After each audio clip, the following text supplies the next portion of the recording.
Dalawang bata sa Antipolo ang natagpuang patay sa loob ng isang kotseng nababad sa sikat ng araw. Na-suffocate ang mga biktima pero ang kanilang pamilya may nakita raw ng mga pasa sa katawan ng mga bata. Nakatutok si John Consulta.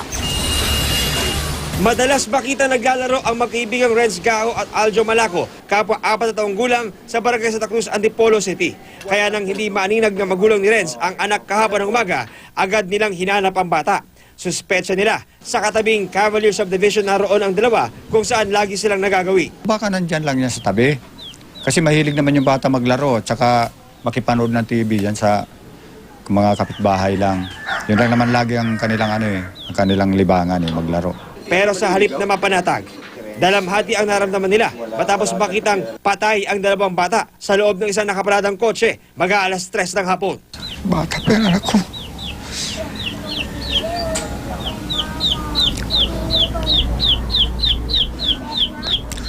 Di bali ako matanda na ako Papatataong nagulang pa lang to. Sa litratong ito, makikita ang bangkay ng mga paslit. Natagpuan ang katawan ni Renz sa driver's seat. Habang nasa passenger seat, si Aljo. Ang nakatagpo sa mga katawan, ang may-ari mismo ng kotse. Tumanggi siyang mapangalanan. Wala namang may kagustuhan sa nangyari. Wala rin nakakakontrol sa nangyari. So, nakikiramay na lang ako sa mga magulang.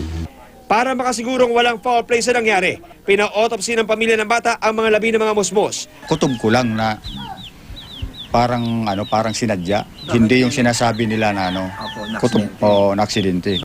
Pero ayon sa Antipolo Police, sa kanilang investigasyon, lumalabas na namatay sa suffocation ang mga bata matapos makulong sa loob ng sasakyan ng ilang oras habang nakababad sa ilalim ng matinding sikat ng araw.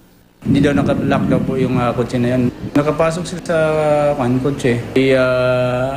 Namatay nga po yung bata dahil doon sa parang hindi nakahinga po doon sa loob ng kotse.